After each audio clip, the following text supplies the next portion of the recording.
Okay, the handout that I gave you last time, we're on page 50. And we are finishing up the discussion of medical care.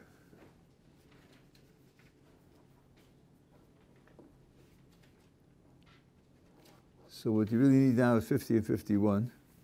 And then if we do that, I'll hand out more pages, so I have more pages to go.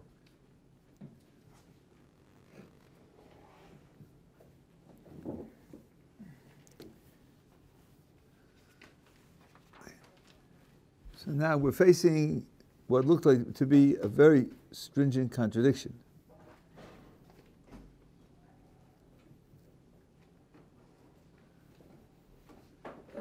You found it there? Okay, good. Yeah, it's just like organized. Okay, oh good, very good. Okay.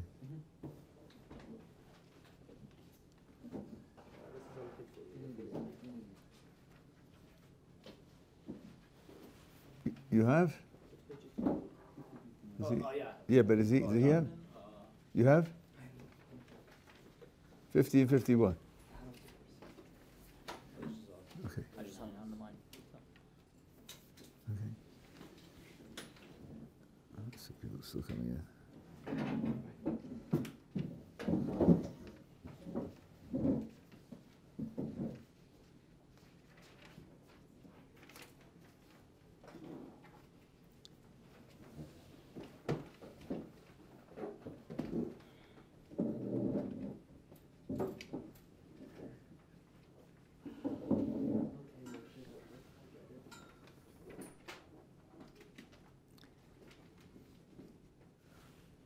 Okay, we're on page 50.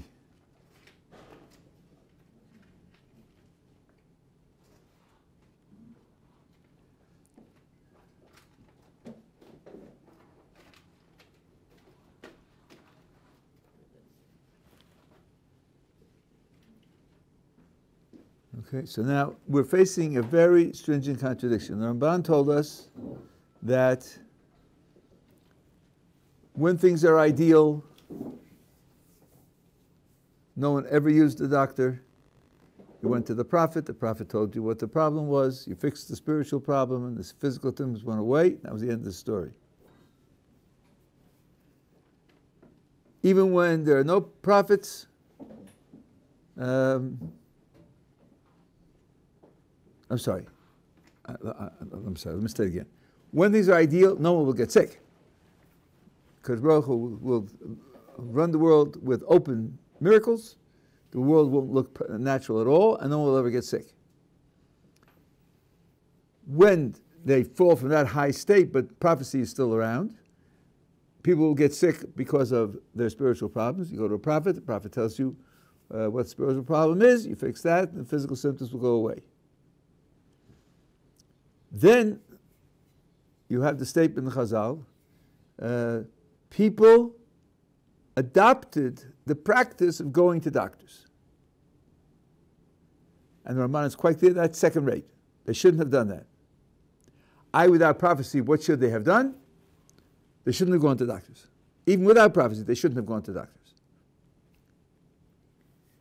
What would they have done? Generally improve themselves or whatever, but they shouldn't have gone to doctors. And if that had been the state of affairs, doctors would have been forbidden to practice. Because if the Torah tells you don't go to doctors, and you go to a doctor, why should I help you? On the contrary, I'm helping you do something that you're forbidden to do. No reason for me to extend myself for you. But no, the Torah has a pasuk which says that the doctor is permitted to heal. When is that? Says the Ramban. Well, it's when people chose to go and insert themselves into the natural world, the seemingly natural world, and not to live in the world that is openly run by divine providence, openly run by divine providence. Everything, according to the Ramban, is run by divine providence, but not openly. Then the Torah gave permission to the doctors to heal, and he's very careful to tell you, and he gave permission for people to go to doctors. That was never given. So when they go to the doctor, they're doing something wrong. But if they do, then the doctors are permitted to heal them. That's what the Ramban says. The Kitzur Shulchan Aruch says no one is ever allowed to rely on a miracle, and no one is allowed to think of himself as so grandiose in spiritual terms that God will do a miracle for him. And if he doesn't use doctors, he's committing a crime. And the greatest people in the generations did use doctors, so that's what you have to do. You're obligated to do that. And that sounds like an open contradiction. I want to suggest that it isn't really a contradiction. And here's how I'm going to do it. This is on page 50, in the bottom half. I think there's no contradiction. The Ramban is describing two spiritual conditions. The first spiritual condition is a person for whom nature has no real existence at all. What he says in Parshas Bo. Whatever happens is the expression of direct divine providence. No natural means have any power to affect what will happen. The only factors that play a role in the outcome are spiritual factors. Such a person will not and should not use medicine. All his efforts to relieve his illness will be spiritual, whether or not there are prophets. If there aren't prophets, he'll do something else, give more charity or improve his performance in general terms, or as someone suggested, and I think it's quite appropriate, go to people who may have heavenly help or may have Ruach HaKodesh rather than prophecy and ask them what he should do, but he's not going to go to doctors. That's what the person on this spiritual level should and will do. But then the Ramban speaks about a person on a different spiritual level. A person who is accustomed to using physical means to affect his circumstances because he sees in them some power to affect those circumstances. He's wrong. He's making a mistake, both a mistake in thought and a mistake in action. But that's where he is. That's where he is. His position is definitely second rate. So, the Ramban says, he will not be governed by the divine providence that determines the person's condition solely on the basis of a spiritual condition. The divine providence that runs his life isn't going to be like the divine providence that runs the first person's life. It's all divine providence. But the principles, the rules of the divine providence aren't going to be the same. If he has adopted the orientation that the physical world has some power, then the divine providence that runs his life will be according to the factors in the physical world.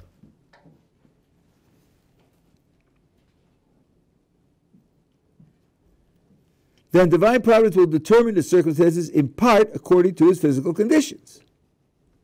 Such a person should use medicine for his illness. Once he's made the mistake of becoming second class, while he's second class, the Ramban would say that he should use.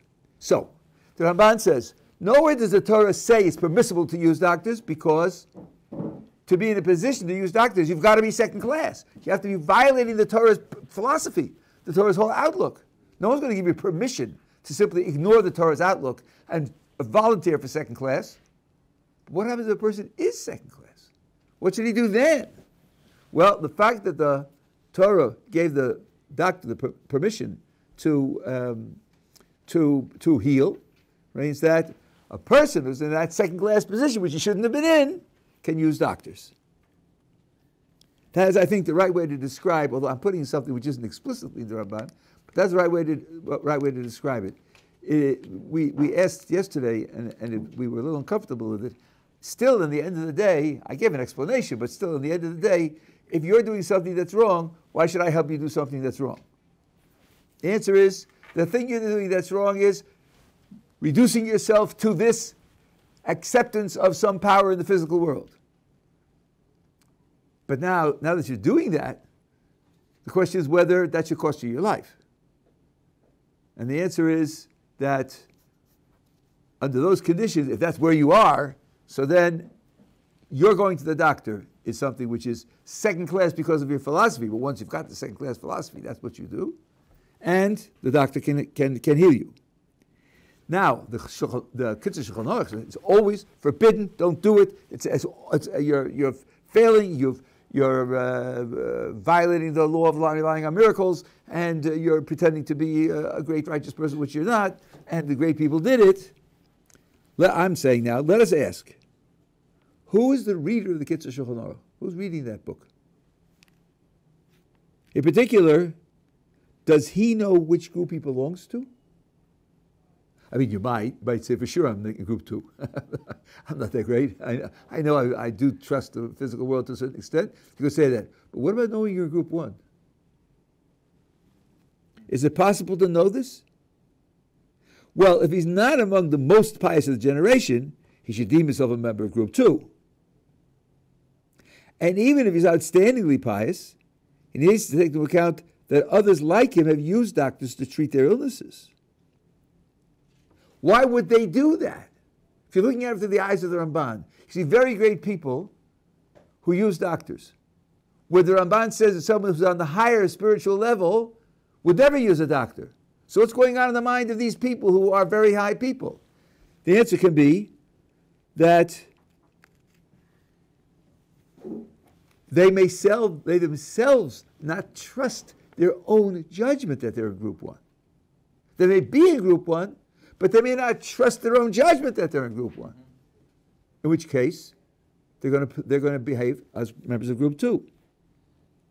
So, the ruling will apply, according to the Kitzur Shulchan Aruch, to everyone or almost everyone in the generation. The vast majority of people know they're not in group 1. They know they rely on the physical world. They'll be fooling themselves to think that I think that everything is divine providence and nothing is on the basis of the physical world. That's just not true about me psychologically. And even if I thought it were true, if I see these very great people who look very great and they use doctors, they must be thinking, maybe I'm not. Maybe I'm not. So now, you may ask, does the Ramban agree to the 2 evils mentioned by the Kitzur Shulchan Aruch? That if he does it, he's violating the law against relying on miracles. And also, he's thinking of himself in such a grandiose way. It's a matter of pride. I think it's fair to assume the answer is yes. So the Ramban did not explicitly describe the failure of not using doctor to group 2, and the evils mentioned are agreed upon to be all genuine evils. Now, I want to give you an example of what this is like, because I want you to have some feeling for it. Rav Dessler, in his essay on trust and endeavor, when should you make effort to control your circumstances in physical terms, and when should you trust God and not make the effort? He describes 5 classes of people. It's very complex, very subtle, and very fundamental. But he described the top level of people, which I think is a description that corresponds to what the Ramban is talking about here. These are people for whom nature has absolutely no existence at all. And he gives the example, the well-known example of Rechanina Mendoza, whose daughter accidentally, Friday afternoon, filled the lamps to be lit for Shabbos with vinegar. Now, if you read the story carefully, what happened was, she ignited the wicks, and then she realized that it was vinegar. Had she realized it beforehand, she just changed it and put it in oil. No, but she ignited the wicks. When a woman ignites the wicks, she's accepting Shabbos. And she's shocked and dismayed. Now, Rechanina Mendoza says to his daughter, don't worry. Listen to the words carefully, he who commanded the oil to burn, he will command the vinegar to burn. So first of all, why does oil burn? Why does it burn? Oh, you see, it's got certain molecules, certain atoms, and there's oxidation, and it combines with the oxygen, and it releases energy, and the energy we self. No. That's dead wrong. That's not why. The oil burns because God commanded it to burn. That's why it burns. And if the vinegar burns, it's going to burn for the exact same reason. There's no difference between oil burning and vinegar burning. There's no difference. He who commanded the oil to burn, he will command the vinegar to burn. So the vinegar burning is no more remarkable, no more surprising, no more impressive than oil burning.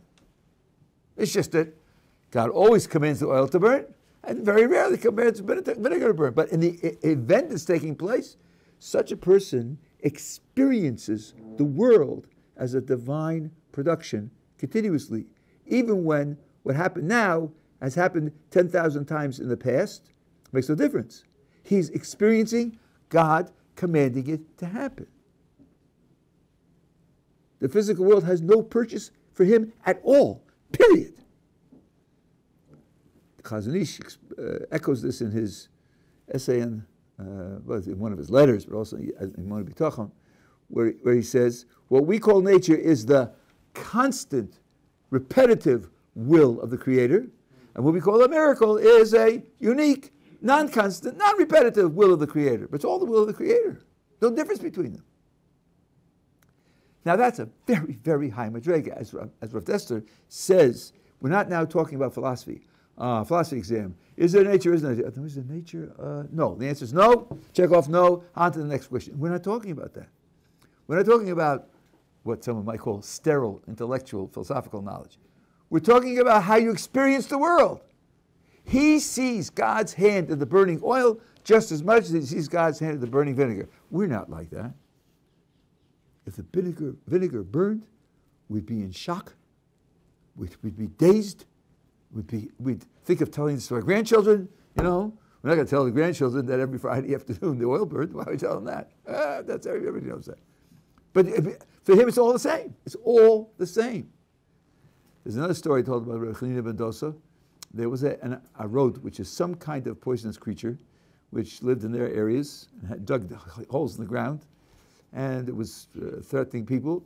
So he said, show me where the road lives. They did. He took off his sandal, stuck his heel on the hole, and the creature came and bit him, and it died.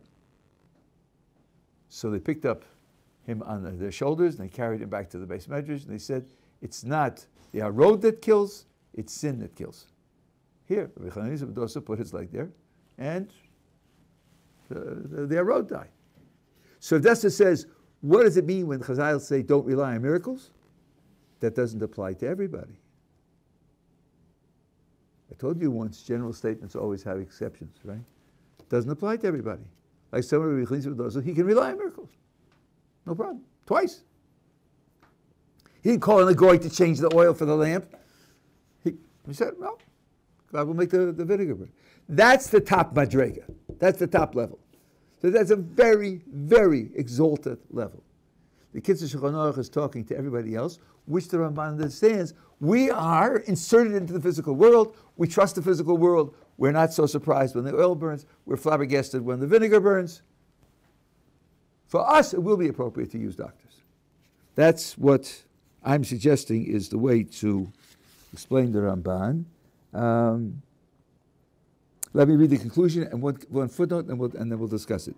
So this is now 51. The conclusion then is that for the people of our generation, just like the Kitzur Shulchan Aruch says, it's an obligation to use natural medicine. There's no excuse for trying to discover the spiritual cause of the illness and to seek a cure based solely on that spiritual diagnosis. So let's go back to the beginning of the chapter. The question was, can I figure out the message in what happens? The divine meaning in what happens? What is God trying to tell me in what happens? Like the guy who said, I didn't go to town because I just missed the bus. Or the other wanted to get married because both names began with L, right? No, we don't do that. The vast majority, we have to follow the Kitzur Shulchan Aruch because that tells us that we're not allowed to do that.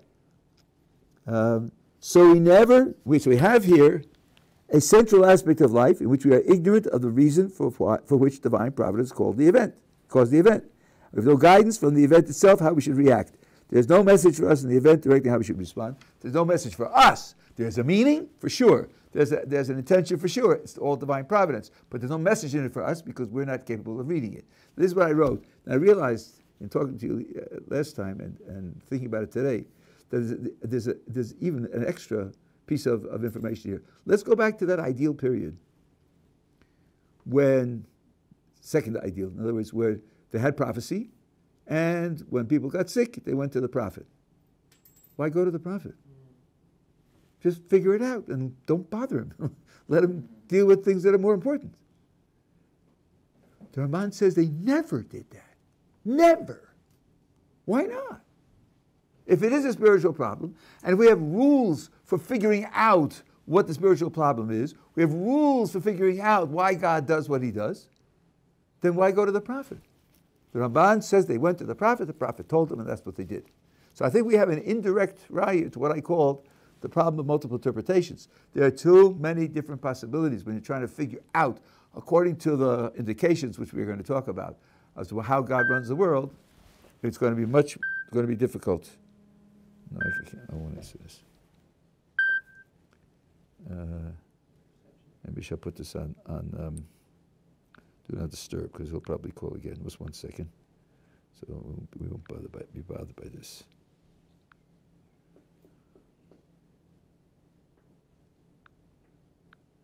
Okay. If in those ideal conditions, where they're in such a high spiritual level, people couldn't figure it out, so then certainly we're not going to be able to figure it out. Now you had a question. Yeah. So we're talking about such a high level that only in that scenario there would be no doubt at all. Like they wouldn't even need the prophet. That's what we are kind of like they were in a high level, but in a level that it's still not like only the really, really high individuals would be in a level that there is no place for doubt. Like they know exactly the source of their illness. And in the case there is, it could be a nisayon, I don't know. Like I'm not following you. What are you saying? I'm saying that from when we asked about the group 1 and group 2. That I wrote on the paper. Yeah. Yes. That if there is any level of doubt, it's already a clear sign that he can't be part of group 1. Like there can't be doubt. Okay. For a person that belongs to group 1. Okay. Their level is in such place. That's what I like.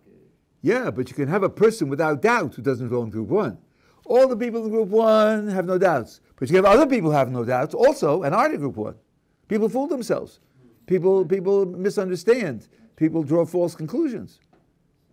Yes. It doesn't work the other way.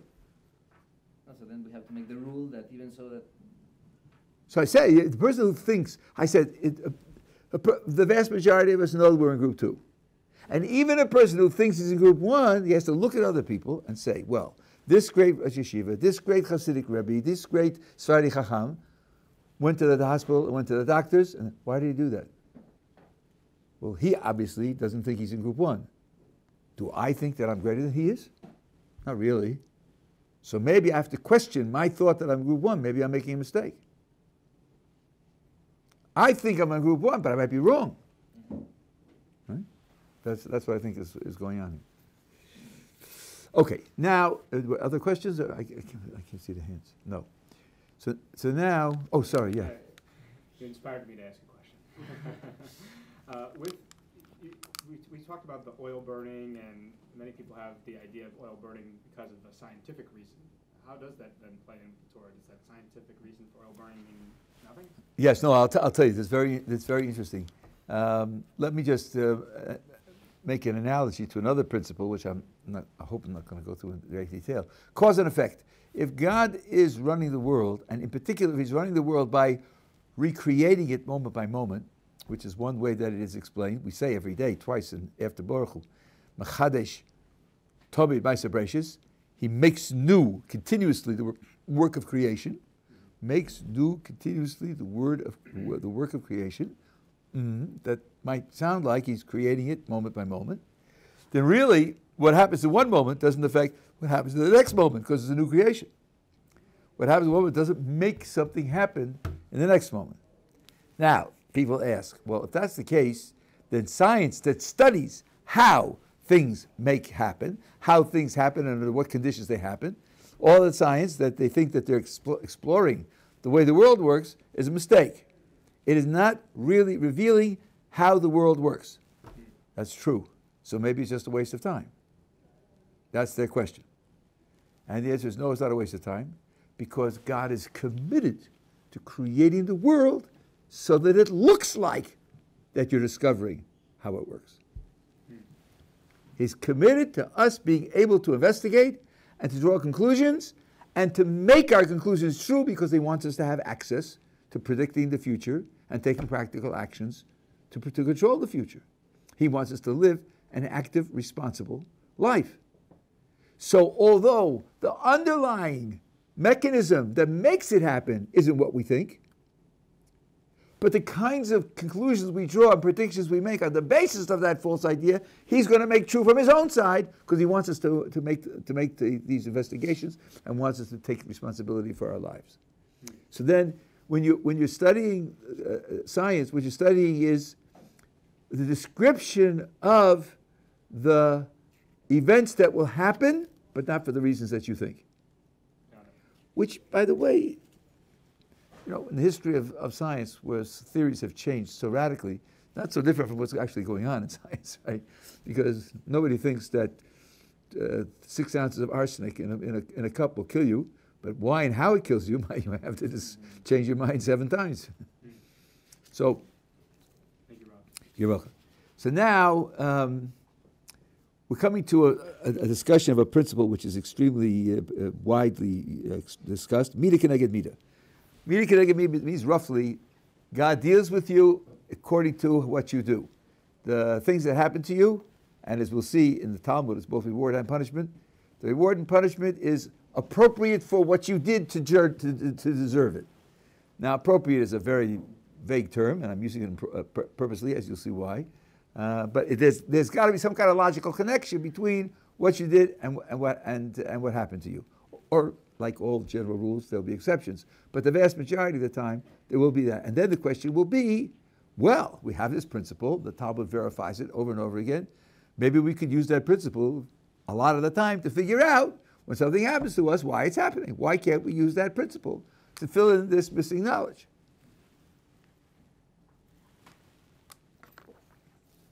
So now I start here with a summary of my position. There is a principle that punishment is mida keneged mida, meaning measure for measure, or the punishment fits the crime. Actually, it's said about reward also, but the vast majority of the discussion in the Talmud is about punishment. Some people have thought that by using this principle, a person can always know why he is suffering, and so can know how to end the suffering by ending the cause. Okay, as I said it now, I put it a little softer. Maybe not always, but a lot of the time. I believe that they are mistaken for 3 reasons. And I'm going to verify these reasons in the discussion. Number 1, there are at least 2 categories of suffering which are not mida keneged mida. In our sources, they are exceptions to the rule altogether. They're outside it altogether. One is punishment for failure of Torah study. And the other is Yisur Shel Ava, sufferings of love, as explained below, which are not punishment at all, according to Rashi anyway. So these are things, sufferings that will happen, they're not punishments at all. So if mida keneged mida says your punishment fits the crime, that's not going to help you with respect to these sufferings at all. And since some of the sufferings you have aren't determined by previous crimes, when you're facing a suffering, you may not know what to do. You may hunt for a crime, but there may not be a crime. There are also specific cases where we are told explicitly that the suffering is not mida keneged mida, as in the case, for example, of Moses losing the opportunity to enter the land of Israel. This is a fascinating thing. You know very well that Moses was told he can't go to the land of Israel, and he prayed 515 times to go in, and God said no. Why was he denied the ability to go into the land of Israel? So if you look in the text, it says at least 5 times, because when God told him to speak to the rock to give water, and he hit the rock with a stick, and or perhaps he spoke to the Jewish people in a very severe, accusing way, some say was the crime or also a crime. That's why he was, and it says right away, when he did that, that's it, you're not taking the people to the land of Israel.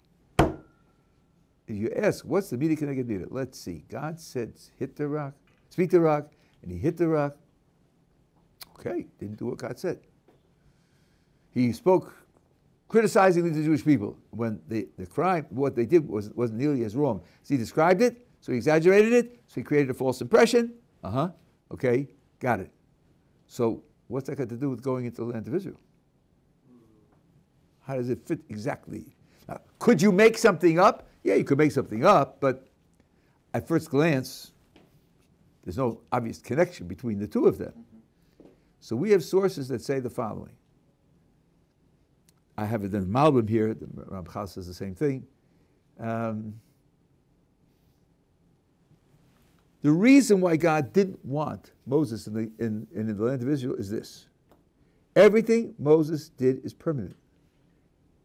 The Torah is permanent. The vessels and the construction of the tabernacle is permanent. They were hidden before the Babylonians conquered us. Nothing passed away. Nothing disappeared. Everything he did was permanent. Let's imagine that Moses had taken the Jewish people into the land of Israel. Then possessing the land of Israel would be permanent because Moses affected it.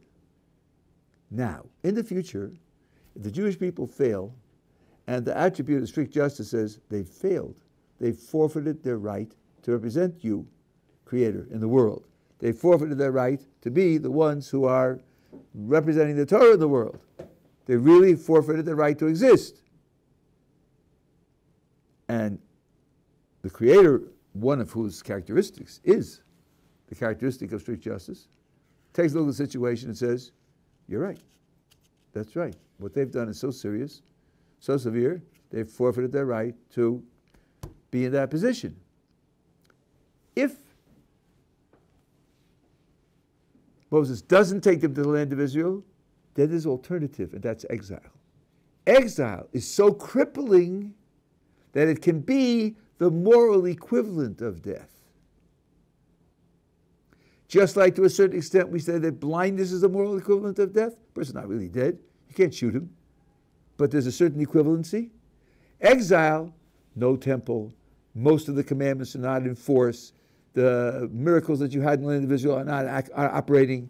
Your status as leaders of the world and teachers of spirituality of the world is in disrepair.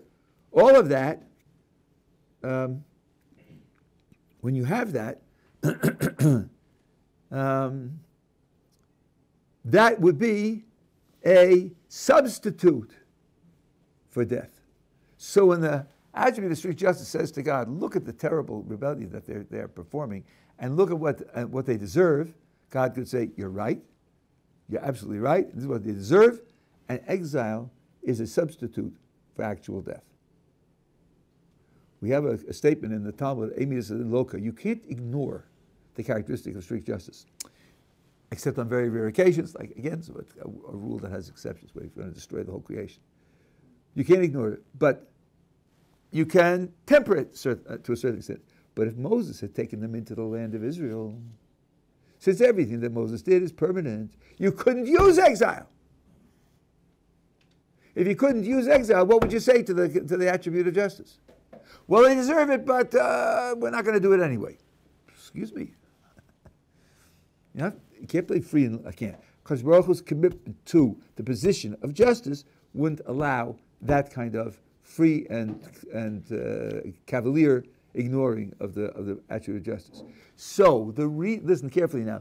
The reason why God wants Moses outside the land of Israel is because he doesn't want the possession of the land of Israel to be permanent and inviolable. That's why he wants him out.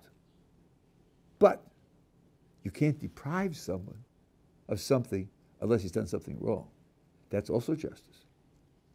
That's also justice. I mean, he wants to go in, and it was the purpose of leaving the land, leaving Egypt to go in, and you're going to say no to him? So there's got to be a chink in his armor.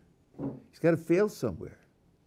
And it's if, now this is a little flippant, but it's as if when Moses hits the rock, God says, Baruch Hashem, he hit the rock! Wow, now I can keep him out of the land of Israel, just as the way I want to do. And in that case, it's not mida keneged mida. It isn't that this crime is being punished because of its character by staying out of the land of Israel, which is parallel to the crime. The punishment fits the crime. That's not what's going on here. What's going on here is the crime enables the Kodesh Baruch Hu. Enables means he can operate within the principles that he himself has decreed. Doesn't mean that he isn't capable or powerful enough to do it. And that being the case, that you have explicit case where this punishment is not mida keneged mida. So you have two categories of which don't come under it, and we have a specific case which doesn't come under it, which means for sure that mida keneged mida has exceptions. Once mida keneged mida has exceptions, and you're going to use it to analyze why what happened to you, you won't be able to know whether what happened to you really is mida keneged mida, or maybe it isn't. So it's very difficult to tell. You got a question? No. Someone got back there had a question? Oh, yeah. So dumb question, but so it's not analogous, for Moses' example, it's not analogous to say, oh, you got a traffic ticket, death penalty. That's not a fair analogy then? Well, there is a question of severity, but it's a little bit, it's more than just severity. Let's see if I can give you an example. Yeah, you have a traffic ticket, and therefore I'm going to confiscate your AT&T stocks. I mean, maybe, but there's no connection between a traffic ticket and confiscating stocks. Right? And you say, well, so how did you give one to the other? That's what, it's more like that. It's just out of the category. You know. In fact, by the way, the Midrash says, Moses says, well, maybe I'm not fit to be the leader, but maybe I can go in under Joshua's leadership. No, can't do that either. He's looking for a way out. But no, I don't want you there. I don't want you there. Yeah. So two things. First off, in that situation, is there a different principle of Hashem at work than strict justice? Maybe it's even chesed. And then another thing, over here where the Rambam talks about how people choose this path and then therefore he abandons them to nature, is it in that circumstance that now the thing that's making them sick is not their averas but nature itself? Nature doesn't do anything. We said... sorry, not nature, but it's not like I perform this sin and therefore I get this corresponding illness. It's that this other force, this custom of how Hashem has been running the world is the thing that determines my illness regardless of my sins. Well, now, listen. As far as the first one's concerned, I suppose there are principles, but they may not be known to us in our God doesn't do things arbitrarily. But now, according to the Rambam, it really fits. Now I didn't realize it before, but it fits the way the Rambam put it. Every suffering is a punishment for a crime, and every enjoyment is a reward for a mitzvah. That's all he says. That's all he says. Doesn't say that it fits.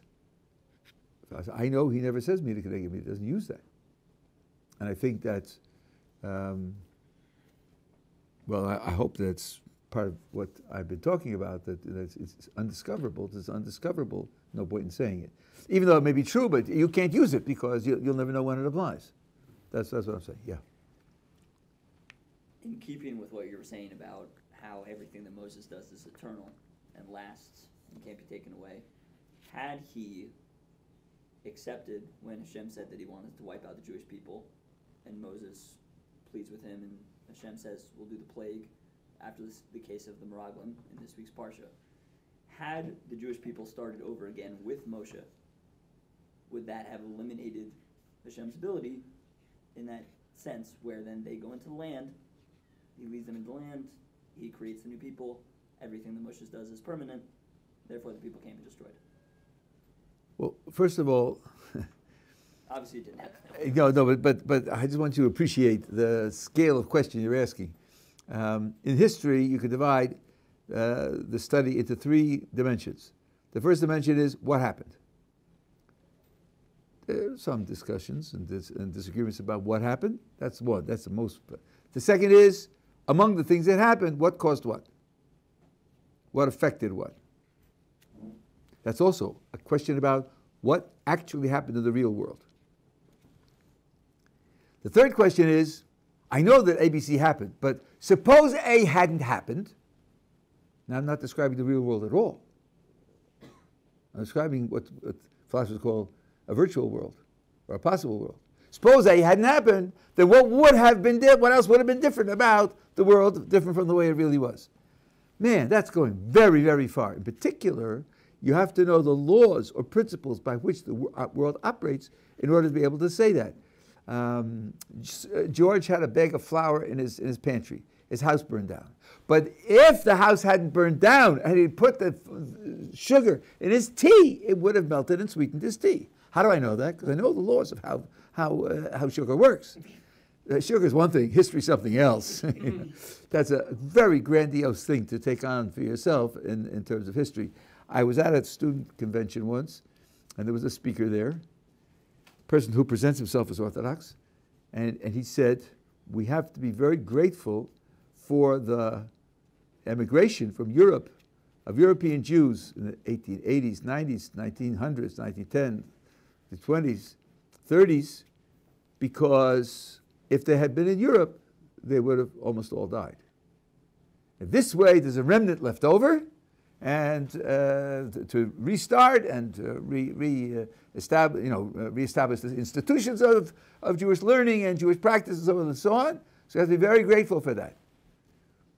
So, aside from ignoring the Sephardi world, which as an Ashkenazi, is not an appropriate thing to do, but aside, I walked up to him and I said to him, you're telling me what would have happened if they hadn't come to America. Well, even in secular history, it's very hard to tell what would have happened had things been different. But God's running the world. Maybe if they hadn't come out, Hitler would have been stopped in France. Who said he had to win the war? God's running the world. If all those people couldn't die, then maybe the Holocaust wouldn't have happened. Or would have been much more restricted. How can you say we should be done? Because after all, most of the leaders of the generation said you shouldn't leave Europe. 1980? 1990? No one was dreaming of a Holocaust then. They left because they wanted an easier life. They wanted a freer life and so on and so on. They left behind all the Torah institutions of Torah learning and Torah practice. Right? He's rehabilitating them in spiritual terms on the grounds that they contributed to the future. On the grounds that, had they not done it, nobody would have been left. You can't make a judgment like that about history. Certainly not under divine providence. Unless Chazal tell us, or people with Ruach HaKodesh, or people who know Kol Torah Kula, but otherwise it's a very, very difficult thing to say. Anyway, that's the first reason why I think this idea is wrong. Yeah? Oh, so, I don't understand the correlation between him, between Moshe hitting the rock, and then the Israel, him being punished by not coming into Israel. It seems like a stretch. I'm saying there isn't a correlation. My point is that there is not a correlation. That God kept him out of the land of Israel for an entirely extraneous reason which had nothing to do with his crime. It's just that you can't punish a person, you can't take something away from a person unless he did something wrong. That also is a matter of justice. But once he does something wrong, then God says, now I have an opportunity to do what I always wanted to do, and that's to keep you out of the land of Israel. You can't ask the question on Hashem's, you're saying you can't ask the question on Hashem's way of Hashem's Mida Keneged Mida, way of doing, meaning it could not just not be applicable in this situation. That's right. That's exactly what I'm saying. In this first point that I have on the page here, the Gemara itself says there are two categories of suffering that aren't Mida Keneged Mida. And in addition to that, there's the case of Moses, which also isn't Mida Keneged Mida. So once you know that even the principle in its official formulation is limited, doesn't always apply, when you try to apply it to your life, you don't know when it applies, when it doesn't apply. So it's going to be very difficult to use this principle to figure out why things happen to you. Yeah. Sorry, a better way to ask this question. So is it possible that by going to doctors instead of going to Hashem or prophets to receive the insight I need to cure my illness or my maladies, that then Hashem divorces my averas from the sicknesses I incur? And so if a prophet were to emerge today and I were to go to him for asking for cures, that prophet would say, sorry, your sicknesses are not a result of your averas because you lost that connection between them based off the level you're at. That certainly could be. It might be a mixed bag. It might be sometimes yes and sometimes no, but it's certainly not committed like it was in the time when they went to prophets. It was always so. Right. So it could be a partial diminution. Okay, let me just get the 2 and 3 on the table, and then I'll leave it. We'll go back to it next week, Mr. Hashem. Some authorities hold that even when the suffering is punishment of areas other than Torah study, in other words, where Mida Keneged Mida could apply, they hold Mida Keneged Mida only guarantees that the punishment will be in the same limb with which the Avera was done. But not that what happens to the limb will be comparable to what the Avera was, just in the same limb. So now, a guy has a pain in his leg. So I did something with my leg. How many different things are there that I could do with my leg which aren't appropriate?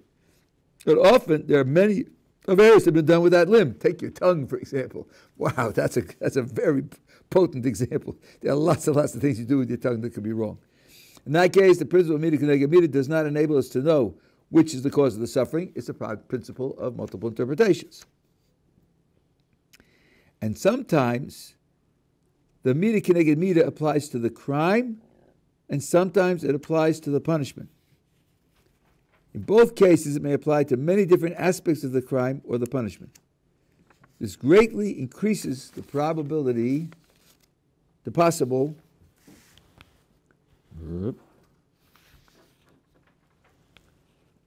That's the wrong page. 1 second. Let me just read. I'll just read the end and we'll be finished. The possible links between present suffering and past actions, making a definite pairing much more difficult to evaluate. In other words, let's say that the person is guilty of slander. So it could happen that the Mida Keneged Mida is somebody embarrasses him in public. Now you say, well, now wait a second. Slander is lying about somebody else, and it might not happen in public, and he might even be dead.